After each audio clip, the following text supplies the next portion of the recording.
एक गांव में एक आदमी रहता था जो बहुत बूढ़ा हो चुका था, जिस वजह से उसे कम दिखाई देता था और बहुत कमज़ोर हो गया था। इसलिए अपनी बची कुची ज़िंदगी अपने बेटे के साथ बिता सके, इसलिए शहर रह रहे उसके बेटे के घर रहने चला गया। बेटा एक शहर के छोटे मकान में रहता था। मकान तो उसका छोटा था, लेकिन उसके अंदर जो भी चीज़ थी वह महंगी थी। उस मकान में बेटा, उसकी पत्नी और उनका एक 5 साल का बच्चा, यह छोटा सा परिवार साथ मिलकर रहता था। बूढ़े पिता के आने से उनके परिवार का एक सदस्य और बढ़ गया।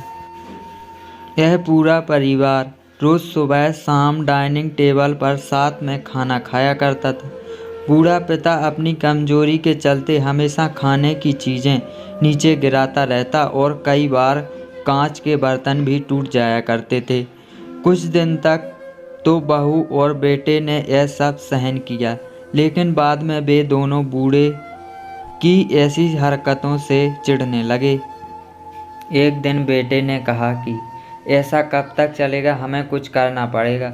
उसकी पत्नी ने भी इस बात से सहमत हुई। अगले दिन बेटा कहीं से एक पुराना मेज़ लेकर आया और घर के एक कोने में उसे लगा दिया और अपने पिताजी से कहा कि आप यहीं बैठकर खाना खा लिया कीजिएगा। उन्होंने एक लकड़ी का बर्तन भी बनवाया जिसमें वे अपने बूढ़े बाप को खाना देने लगे। अपने कांच के कीमती बर्तन बचाने के लिए अपने पूरे बाप को लकड़ी का बर्तन देने में उन्हें जरा सी भी शर्म नहीं आई। अब खाने का समय जब भी होता तो बूढ़ा बाप एक कोने में बैठकर खाता और बाकी का परिवार डाइनिंग टेबल पर खाना खाया करता। डाइनिंग टेबल पर बैठे बैठे दोनों पति पत्नी कभी कभी अपने बूढ़े बाप की तरफ देख लिया करते। बूढ़े बाप की आंखों में उन्हें आंसू भी नजर नहीं आते, मगर जैसा कोई असर होता है। बूढ़े का पोता भी यह नज़ारा हमेशा देखता और वह अपने में ही खोया रहता।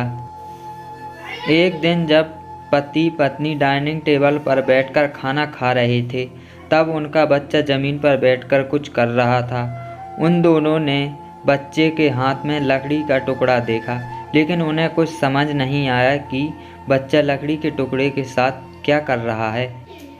जब बच्चे के पिता ने उसे पूछा कि बेटा आओ खाना खा लो, तुम नीचे बैठकर क्या कर रहे हो, तब बच्चे ने भोलेपन से कहा, अरे मम्मी पापा, मैं आप दोनों के लिए लकड़ी का बर्तन बना रहा हूँ, ताकि आप लोगों को जब आप बूढ़े हो जाओ तो दिन में खाना दे सकूं। अपने नादान बेटे द्वारा दी गई सहज बात दोनों के दिल में तीर की तरह उतर गई।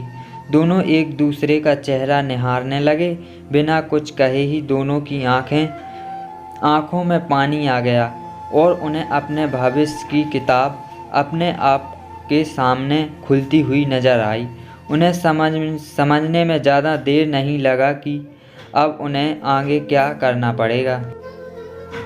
अगले दिन कमरे के कोने से वह पुराना मेज हट गया और अब बूढ़ा पिता और बाकी का परिवार साथ में मिलकर फिर से खाना खाने लगे। बूढ़े की कमजोरी की वजह से हो रही गलतियां भी अब किसी को नहीं चिढ़ाती थीं।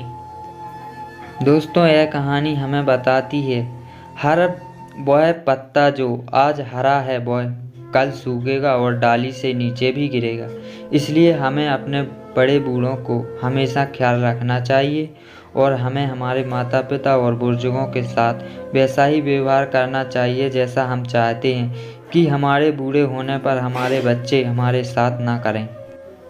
दोस्तों, आपको यह हार्ट टचिंग स्टोरी कैसी लगी कमेंट करके ज़रूर बताइएगा। अगर अच्छी लगी हो तो आप अपने दोस्तों और परिवार के साथ इसे शेयर कर सकते हैं और ख़ास करके ऐसे लोगों के साथ शेयर ज़रूर कीजिएगा जिनका व्यवहार बड़े बूढ़ों की तरफ अच्छा ना हो।